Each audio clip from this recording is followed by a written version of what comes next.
ओम साई राम। श्री साई सच्चरित्र अध्याय 29। इस अध्याय में हम मद्रासी भजनी मेला, डॉक्टर कैप्टन हाटे और वामन नार्वेकर आदि की कथाएं सुनेंगे। वीडियो अच्छा लगा तो लाइक और सब्सक्राइब जरूर करना। श्री गणेशाय नमः। श्री सद्गुरु साईनाथ महाराज की जय। मद्रासी भजनी मेला लगभग सन 1916 में मद्रासी भजनी मंडल पवित्र काशी की तीर्थ यात्रा पर निकली। उस मंडली में एक पुरुष, उनकी स्त्री, पुत्री और साली थी। और भाग्यवश उनके नाम यहाँ नहीं दिए जा रहे। मार्ग में कहीं उनको सुनने में आया कि अहमदनगर के कोपरगांव तालुका के सिरडी गांव में श्री साई बाबा नाम के एक महान संत रहते हैं, जो बहुत दयालु और महान हैं।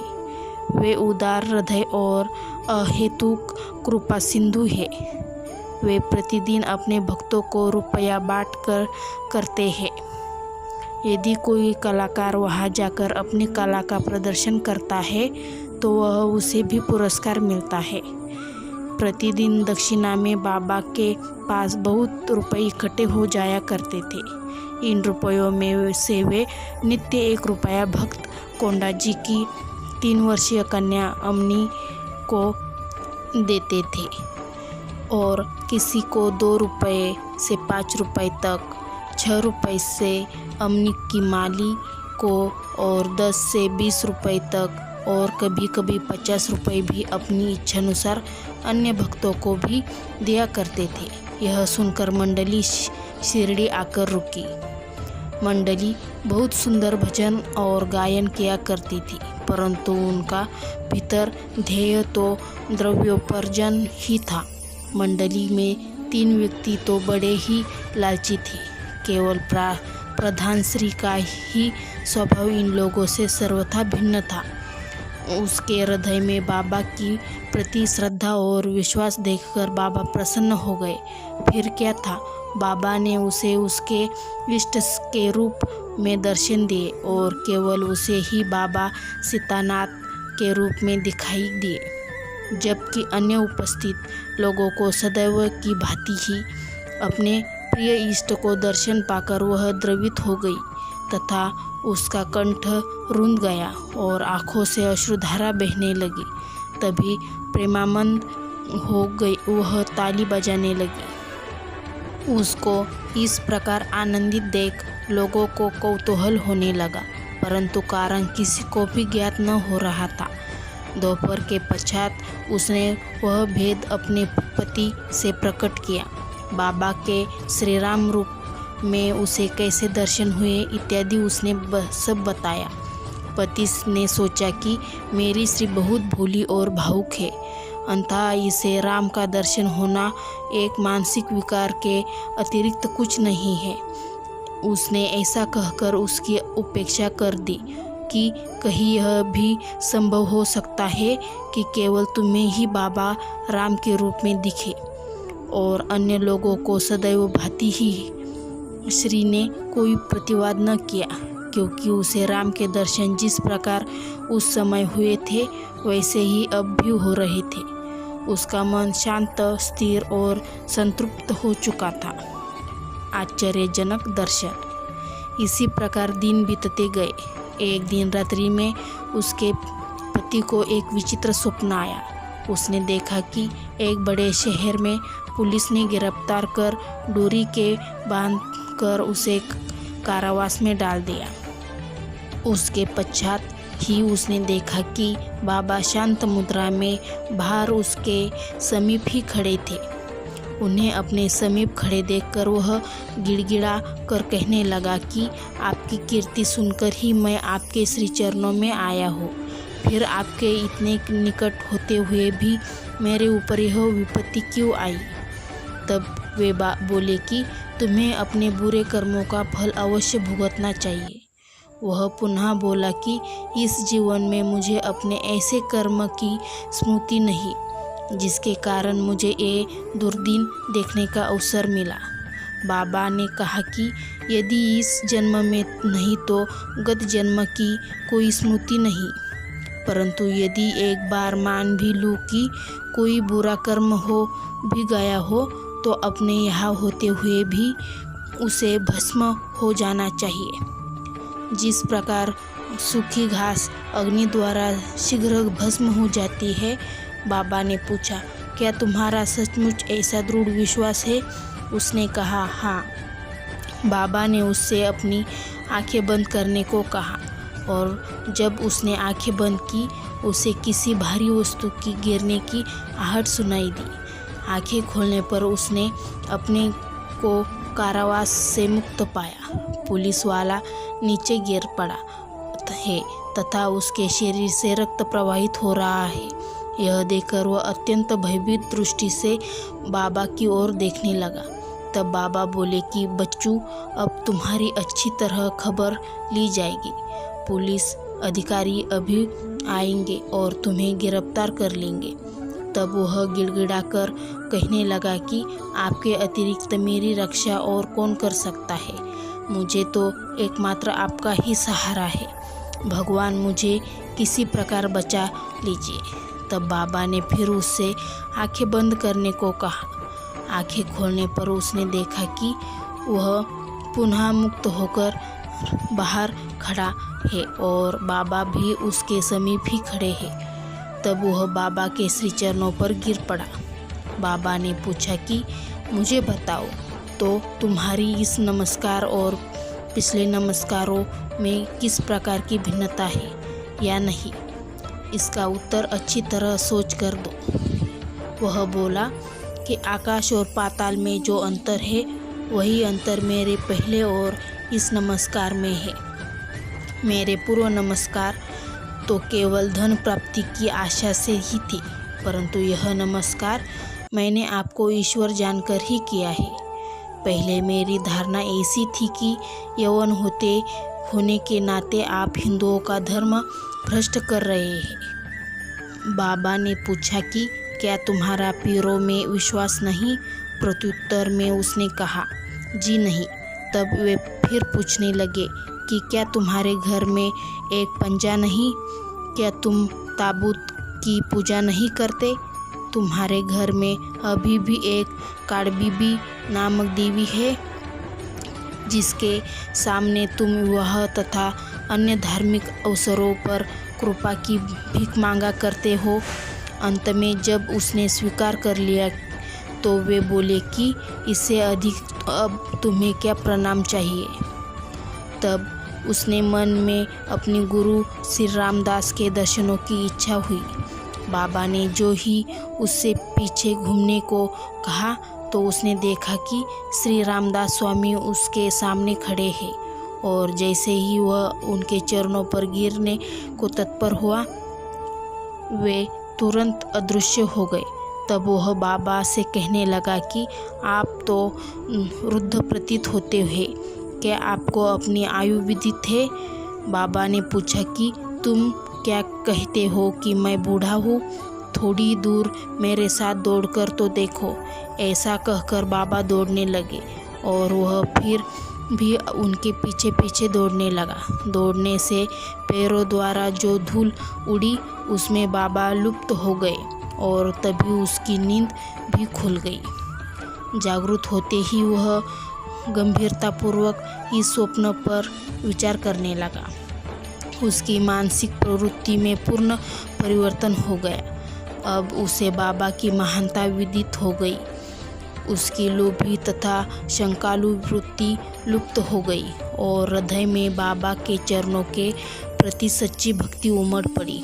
वह था तो एक स्वप्न मात्र ही, परंतु उसमें जो प्रश्नोत्तर थे वे अधिक महत्वपूर्ण थे। दूसरे दिन जब सब लोग मस्जिद में आरती के निमित्त एकत्रित हुए तब बाबा ने उसे प्रसाद में लगभग 2 रुपए की मिठाई और 2 रुपए नगद अपने पास से देकर आशीर्वाद दिया। उसे कुछ दिन और रोककर उन्होंने आशीष देते हुए कहा कि अल्लाह तुम्हें बहुत देगा और अब सब अच्छा ही करेगा। बाबा उसने उसे अधिक द्रव्य की प्राप्ति तो न हुई, परंतु उनकी कृपा से अवश्य ही प्राप्त हो गई, जिससे उसका बहुत ही कल्याण हुआ। मार्ग में उनको यथेष्ट द्रव्य प्राप्त हुआ और उनकी यात्रा बहुत ही सफल रही। उन्हें यात्रा में कोई कष्ट या असुविधा न हुई और वे अपने घर सकुशल पहुंच गए। उन्हें बाबा के श्री वचनों तथा आशीर्वाद और उनकी कृपा से प्राप्त उस आनंद की सदैव स्मृति बनी रही। इस कथा से विदित होता है कि बाबा किस प्रकार अपने भक्तों के समीप जाकर उन्हें अच्छे मार्ग पर ले आते हैं और आज भी ले आते हैं। तेंदुलकर कुटुंब। मुंबई के पास बांद्रा में एक तेंदुलकर कुटुंब रहता था जो बाबा का पूरा भक्त था। रघुनाथराव तेंदुलकर ने मराठी भाषा में श्री साईनाथ भजनमाला नामक एक पुस्तक लिखी है, जिसमें लगभग 800 अभंग और पदों का समावेश तथा बाबा की लीलाओं का मधुर वर्णन है। यह बाबा के भक्तों के पढ़ने योग्य पुस्तक है।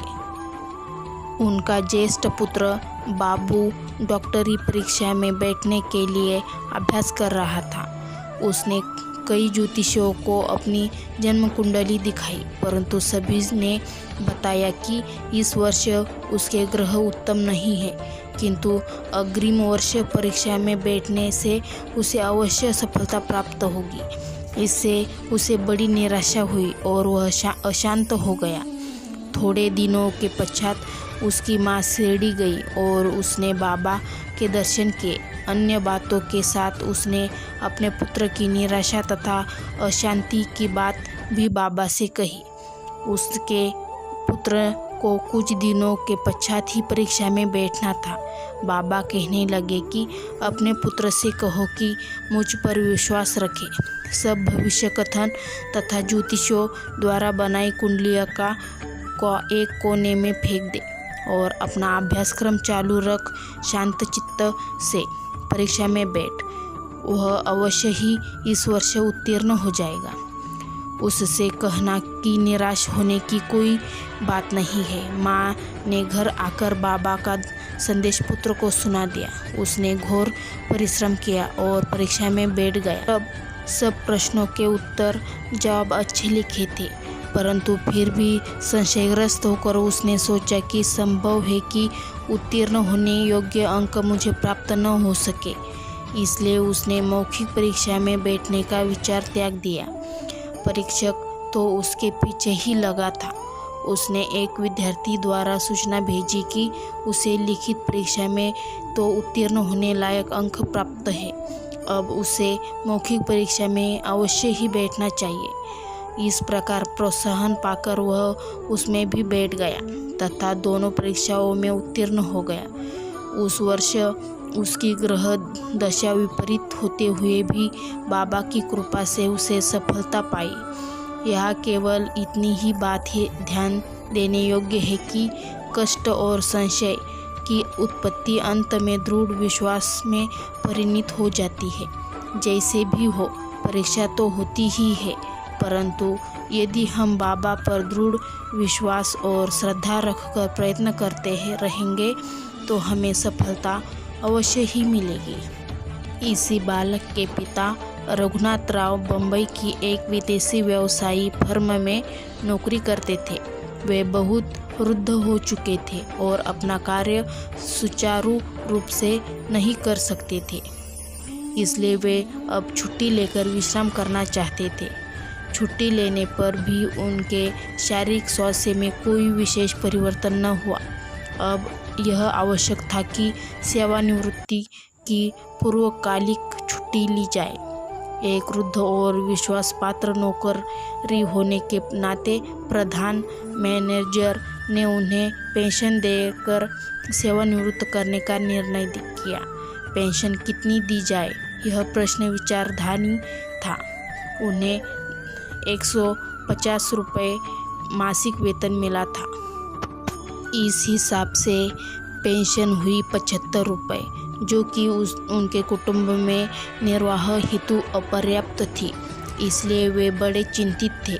निर्णय होने के 15 दिन पूर्व ही बाबा ने श्रीमती तेंदुलकर को स्वप्न में दर्शन देकर कहा कि मेरी इच्छा है कि पेंशन 100 रुपये दी जाए, क्या तुम्हें इससे संतोष होगा? श्रीमती तेंदुलकर ने कहा कि बाबा, मुझे दासी से आप क्या पूछते हैं, हमें तो आपके श्री चरणों में पूर्ण विश्वास है। यद्यपि बाबा ने 100 रुपये कहे थे, परंतु उसे विशेष प्रकरण समझकर 10 रुपये अधिक अर्थात 110 रुपये पेंशन निश्चित हुई। बाबा अपने भक्तों के लिए कितना अपरिमित स्नेह और कितनी चिंता करते थे। कैप्टन हाटे। बीकानेर के निवासी कैप्टन हाटे बाबा के परम भक्त थे। एक बार स्वप्न में बाबा ने उसने पूछा कि क्या तुम्हें मेरी विस्मृति हो गई? श्री हाटे ने उनके श्री चरणों से लिपट कर कहा कि यदि बालक अपनी माँ को भूल जाए तो क्या वह जीवित रह सकता है? इतना कहकर श्री हाटे शीघ्र बगीचे में जाकर कुछ वल पपड़ी तोड़ लाए और एक थाली में सीधा तथा दक्षिणा रखकर बाबा को भेंट करने आए।